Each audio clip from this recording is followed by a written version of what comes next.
Bonsoir et bienvenue dans Une semaine dans le monde. C'est toute l'actualité de la semaine décryptée par nos éditorialistes. Et ce vendredi, nous sommes avec Laure Simoes. Bonsoir Laure, directrice éditoriale de Cartooning for Peace. Alors, il y a une très grande expo qui démarre ce lundi. Dessine-moi la guerre. Et je vais tout de suite montrer l'affiche. D'ailleurs, on est partenaire avec cette exposition. C'est une exposition, donc Dessine-moi la guerre 1914-2014. Regard des dessinateurs de presse sur la guerre. Inauguration, donc je le disais, ce lundi 16 mars à partir de 19h au Théâtre du Rond-Point. Vous vouliez peut-être ajouter quelque chose là? Tout est sur, vous avez tout dit, tout est sur le site internet de Cartooning for Peace et les gens pourront. Voilà, et il faut aller la voir, cette expo. En tout cas, nous, entrée libre. On ira. Entrée libre en plus. Moustapha Tossa, bonsoir Moustapha, rédacteur en chef adjoint à Radio Monte-Carlo Doualia. François Clémenceau, bonsoir, rédacteur en chef au JDD, au Journal du Dimanche, au service international, et auteur d'un livre, Hillary Clinton de A à Z, et c'est aux éditions du Rocher. Yvan Rioufol, bonsoir Yvan, éditorialiste au Figaro, on peut vous lire tous les vendredis, et animateur du blog Liberté d'expression et auteur par ailleurs de ce livre, Les points sur les i, et c'est aux éditions de Passy. Il y a bientôt 4 ans, le 15 mars 2011, premier soulèvement, première manifestation contre le régime syrien. 4 ans après, ce soulèvement s'est transformé en guerre, une guerre qui a fait plus de 210 000 morts. Et on apprend aujourd'hui par l'Observatoire syrien des droits de l'homme que près de 13 000 Syriens seraient morts sous la torture. 12 millions de personnes ont dû fuir leur habitation. 4 millions d'entre elles ont dû se réfugier dans les pays voisins. 60% des 23 millions de Syriens sont touchés aujourd'hui par la pauvreté. Un pays plongé dans l'obscurité, et ce n'est pas qu'une expression, puisque 83%, vous le voyez sur cette carte, 83% des lumières du pays sont aujourd'hui éteintes. François Clémenceau, on peut parler évidemment d'une tragédie humanitaire, mais une tragédie humanitaire qui ne semble plus, en tout cas aujourd'hui, intéresser la communauté internationale, qui paraît focalisée sur sa lutte sur l'organisation de l'État islamique.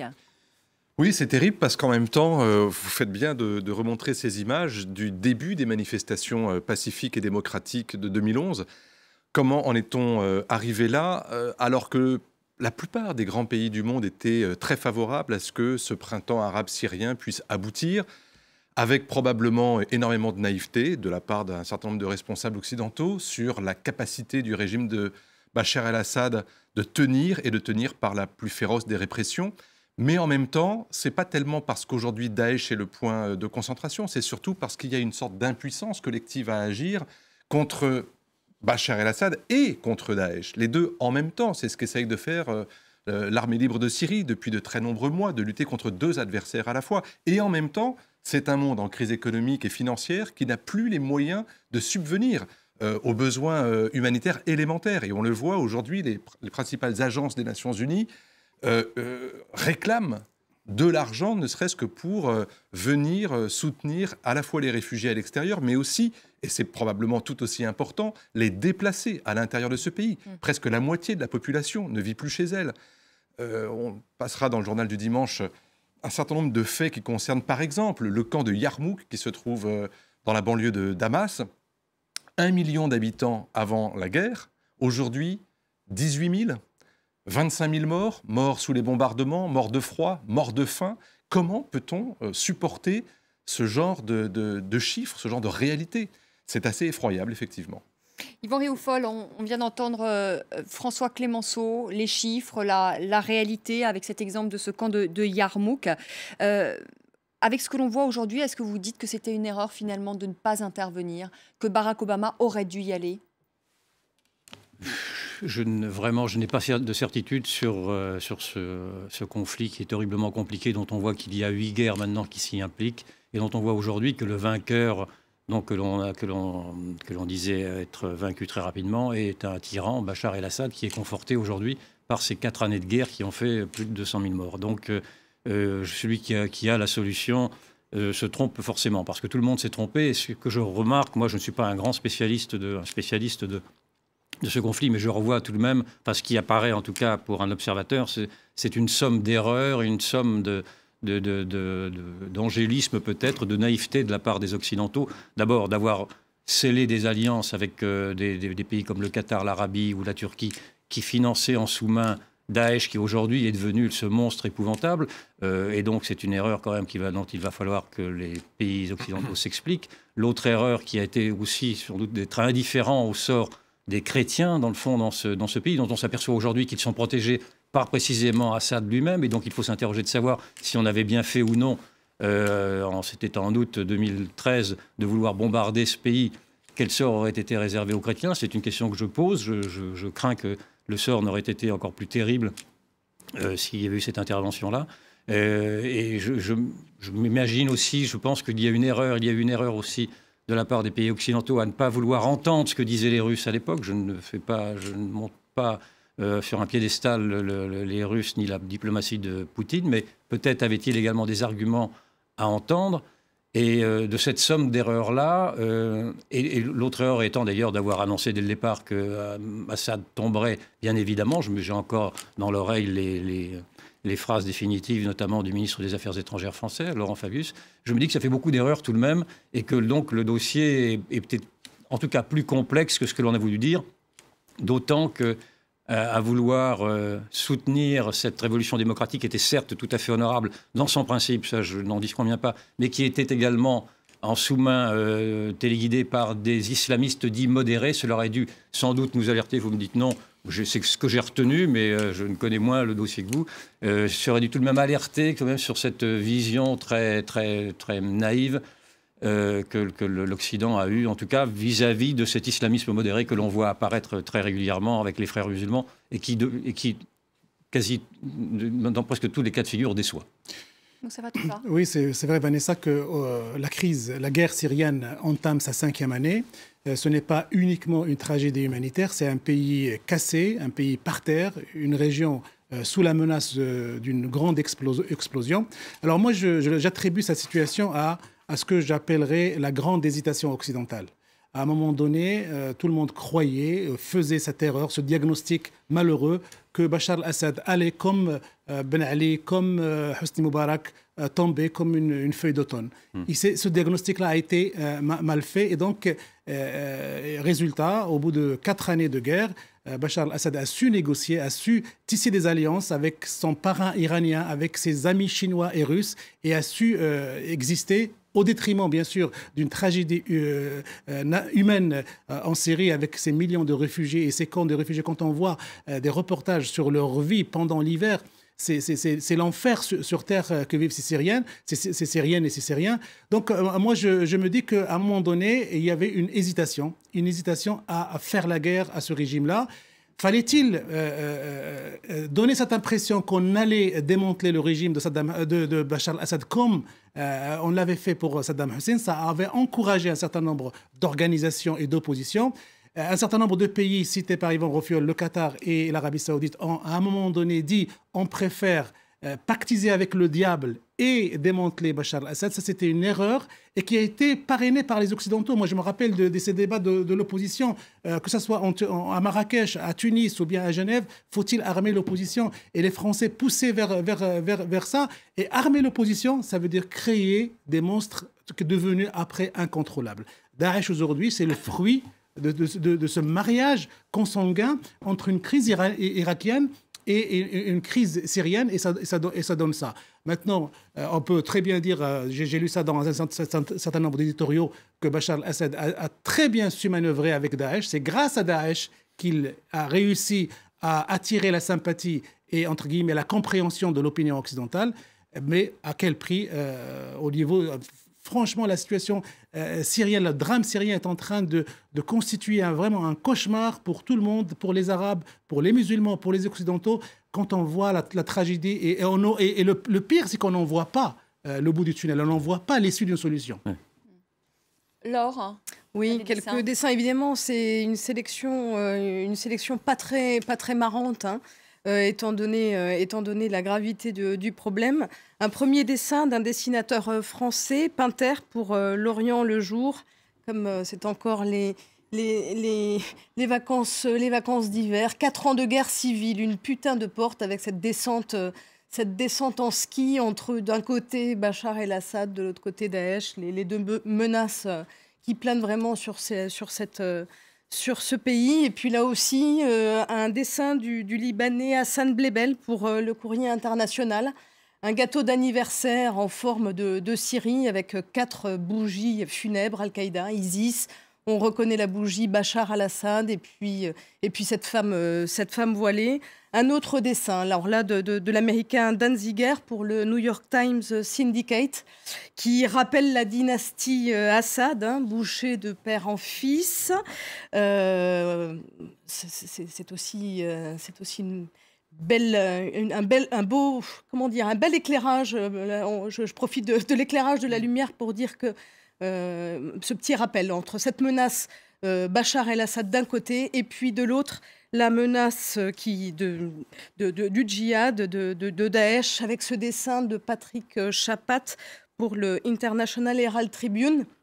Où on voit, alors déjà le dessin montre d'abord que les djihadistes au fond du fin fond du désert sont d'abord ultra connectés.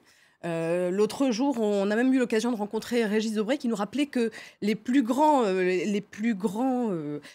représentants des mouvements sortent même des facultés.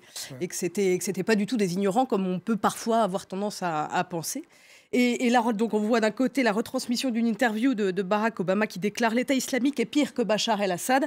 Et puis on voit ces djihadistes qui se demandent si par cette déclaration, Obama ne vient pas de franchir la fameuse ligne rouge dont on a parlé en 2012 lorsque s'est posée la question de l'intervention en rapport avec l'utilisation, le recours aux armes chimiques ou pas. Voilà. Et pendant ce temps, en Irak, pays voisin de la Syrie, eh bien, l'armée irakienne lutte également contre l'organisation de l'État islamique. Elle assiège, à l'heure qu'il est, la ville de Tikrit.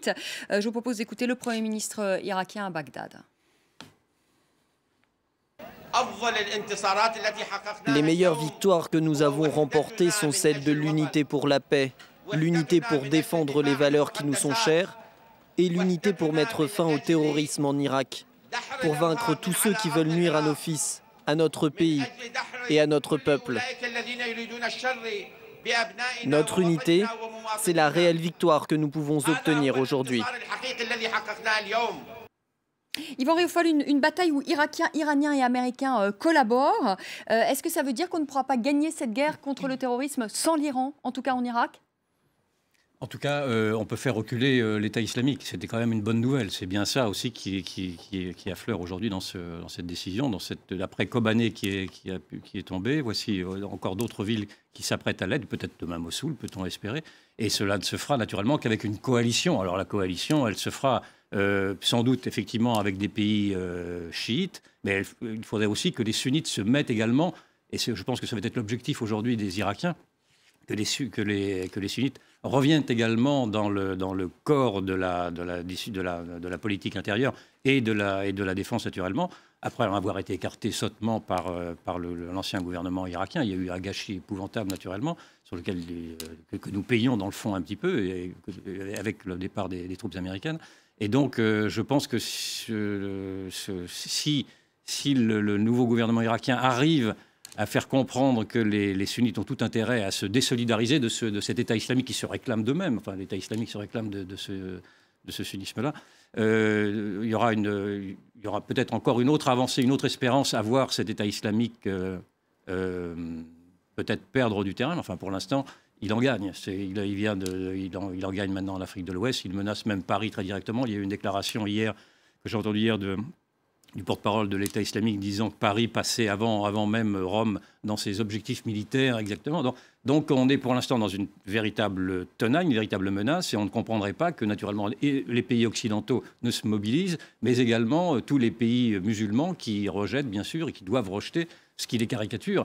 Et donc l'Iran, pourquoi pas l'Iran, en effet, mais simplement pas que l'Iran, il faudrait également que... L'Iran joue quand même un très gros rôle là en Irak. D'ailleurs, peut-être que l'armée irakienne ne pourrait pas gagner cette guerre s'il n'y avait pas les généraux iraniens quand même au sol. Mais c'est vrai qu'aujourd'hui, de voir cette alliance finalement entre les Irakiens et les Iraniens qui sont combattus durant 8 ans, entre les Iraniens et les Américains. On a vu le général Dempsey qui était à Bagdad, avec le général Soleimani aussi sur place. C'est vrai que ça donne quand même, c'est quand même des alliances un peu contre nature. Et tout à fait. En fait, cette bataille de Tikrit, on a l'impression, quand on lit un certain nombre d'articles dans la presse internationale, que l'État islamique est en train de perdre du terrain militaire. Et la bataille de Tikrit est venue confirmer cette tendance. Sauf que cette bataille, cette victoire a un peu un goût amer, puisqu'il n'a été possible que grâce aux forces iraniennes.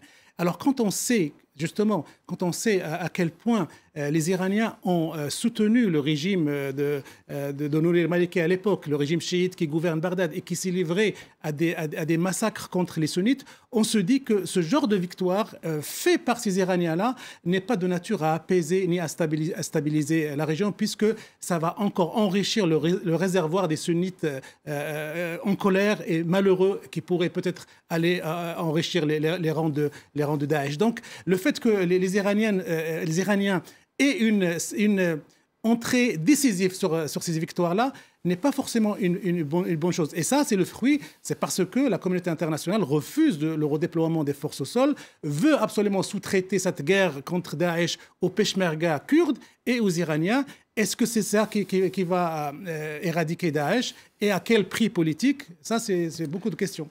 François Clémenceau. On parlait de naïveté tout à l'heure. Il y aurait une grande naïveté à penser qu'il ne faut surtout ne rien faire maintenant en appui précisément à ce qui est en train de se passer. Parce que je suis totalement d'accord avec vous sur le diagnostic et sur les risques d'une intervention extrêmement brutale des forces irakiennes appuyées par l'Iran contre Tikrit et plus tard Mossoul. Le risque du bain de sang est évident. Le risque de voir des sunnites affluer du côté de Daesh parce qu'ils ne supporteront pas cette sorte de victoire écrasante des chiites qui refusent de les intégrer dans l'armée, dans l'administration, dans le gouvernement, partout. Donc c'est effectivement quelque chose d'épouvantablement sectaire. Mais dans le même temps, remettre des troupes au sol occidental dans ce pays me paraît complètement, pour le coup, utopique compte tenu des leçons du passé.